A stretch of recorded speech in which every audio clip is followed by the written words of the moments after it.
নমস্কার, আমি আশিস সেনগুপ্ত, রাজনৈতিক বিশ্লেষক। অভিষেক ব্যানার্জির প্রবলেমগুলো থামছেই না। এত কিছুতে উনি জড়িয়ে পড়ছেন রোজ, অলমোস্ট এভরিডে আমরা খবরে দেখছি এই এফআইআর, এই নোটিশ, হেন তেন।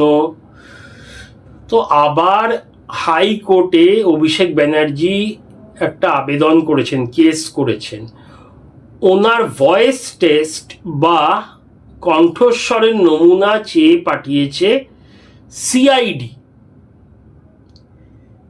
কেন চেয়ে পাঠালো? খুব ইন্টারেস্টিং। বোধহয় আরও অনেক ঝামেলায় জড়াতে চলেছেন তৃণমূলের, মানে কালীঘাট তৃণমূলের সর্বভারতীয় সম্পাদক অভিষেক বন্দ্যোপাধ্যায়। এই ব্যাপারটা হলো সেই পুরনো ডিজে বাজানো কেস নিয়ে। অনেক জায়গাতেই উনি ডিজের কথা বলেছিলেন, তবে এই এফআইআরটা করেছিলেন বাগুইহাটির এক সমাজকর্মী। অভিষেক ব্যানার্জি ভোট প্রচারের সময় আরামবাগে মিতাবাগের হয়ে প্রচারে গিয়ে বলেছিলেন, এমন ডিজে বাজাবো কান ঝালাপালা করে দেব। মমতা ব্যানার্জি উদার হতে পারেন, কিন্তু আমি উদার না। আরামবাগের কন্ট্রোল আমার হাতে থাকবে, আমি খুঁজে খুঁজে বের করছি নাম। এবারে কাদের নাম? ব্যাপারটা হলো ঠিক সেদিন, মানে ওনার ওই বক্তৃতার আগে, তার 2-3 ঘন্টা আগে আরামবাগের সাংসদ মিতালি বাগ গাড়ি করে যাচ্ছিলেন। এবারে ওনার কথায় ওনার ওপর হামলা করেন বিজেপি কর্মী সমর্থকরা।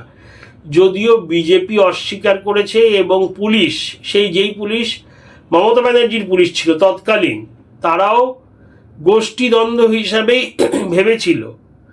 এবং যদিও মিতালি বাগের ভিজিবলি কোনো আঘাতের চিহ্ন দেখা যায়নি, এই নিয়ে অনেক মজার মিম টিমও হয়েছিল সোশ্যাল মিডিয়াতে।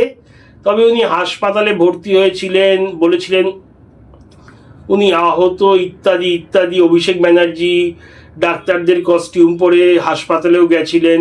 তো সেই বিষয়, মানে মিতালি বাগের ওপর হামলার প্রতিশোধ নেওয়ার কারণে উনি বলেছিলেন, এমন ডিজে বাজাবো, নামগুলো খুঁজে খুঁজে বার করছি, 4 তারিখের পর দিল্লির কোন বাবা বাঁচাতে আসে দেখে নেব। মানে সোজাসুজি অমিত শাহকে বোধহয় টার্গেট করে বলেছিলেন, মানে দিল্লির বাবাটা। এবার ব্যাপারটা হচ্ছে, ওই সংক্রান্ত কেসে অভিষেক ব্যানার্জিকে 2বার বোধহয় ডাকা হয়েছে। একবার 11 ঘন্টা মতো জিজ্ঞাসাবাদ বা ইন্টারোগেশন করা হয়েছে। এখন অভিষেক ব্যানার্জির থেকে কণ্ঠস্বরের নমুনা বা ভয়েস স্যাম্পল চাওয়া হচ্ছে, কিন্তু অভিষেক ব্যানার্জি কণ্ঠস্বরের নমুনা দিতে রাজি না। এখানে দুটো গুরুত্বপূর্ণ প্রশ্ন আসছে।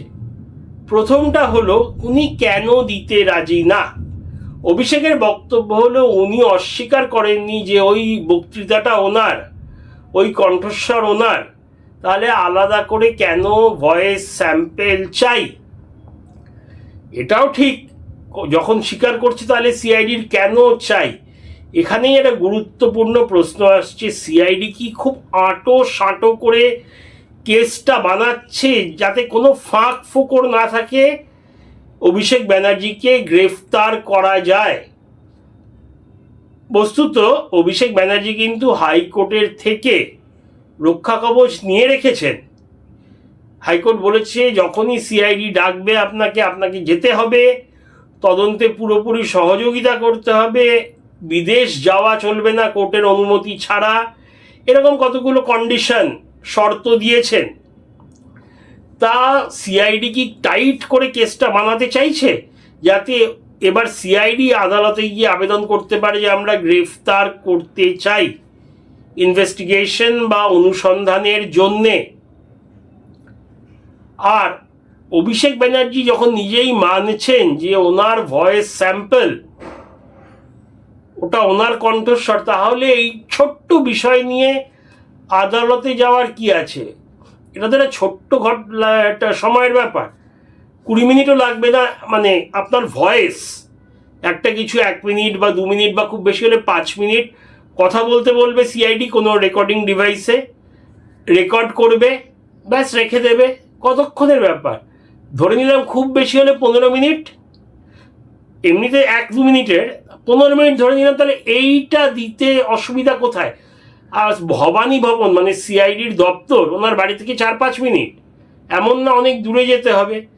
তাহলে কি ব্যাপার যে অভিষেক ব্যানার্জি অস্বীকার করছেন, রাজি হচ্ছে না কণ্ঠস্বর দিতে, এমনকি এত টাকা খরচ করে, উকিল খরচ করে কোর্টে যাচ্ছেন, একদম এটা কোনো ব্যাপারই না, জাস্ট এটা ভয়েস স্যাম্পল দেওয়া, কিন্তু উনি রাজি হচ্ছেন না। তাহলে কি সিআইডি এই মামলা ছাড়াও আরও যে বিভিন্ন মামলা হয়েছে, যেমন দেখেছি অভিজিৎ দাস ববি এবং ডায়মন্ড হারবারে আরও কয়েকজন অভিষেকের নামে এফআইআর করেছেন ওই মাটি চুরি, তোলাবাজি ইত্যাদি ইত্যাদি জিনিস নিয়ে, আরও বিভিন্ন জায়গায় এফআইআর হয়েছে অভিষেক ব্যানার্জির নামে। ওই সব কেসের সাথে রিলেট করেও যাতে ওই কেসগুলোকে টাইট করা যায়, সেই জন্যে কি ভয়েস স্যাম্পলটা একটা রেখে দিতে চাইছেন? জানি না, অনেক কারণ থাকতে পারে। আর অভিষেক ব্যানার্জি কিসের ভয় পাচ্ছেন নিজের কণ্ঠস্বরের নমুনা দিতে?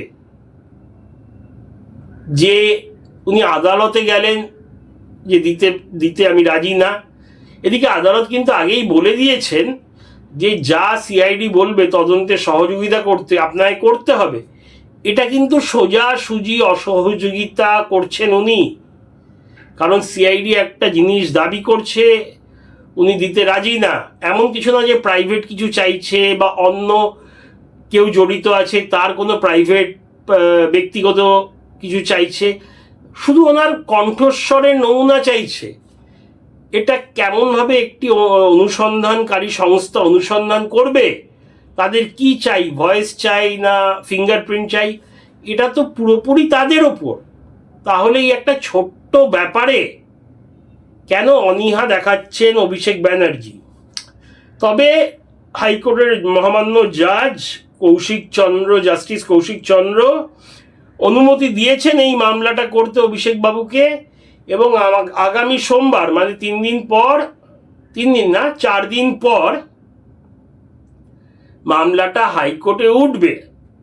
তো ব্যাপারটা বেশ সন্দেহজনক, রহস্যজনক।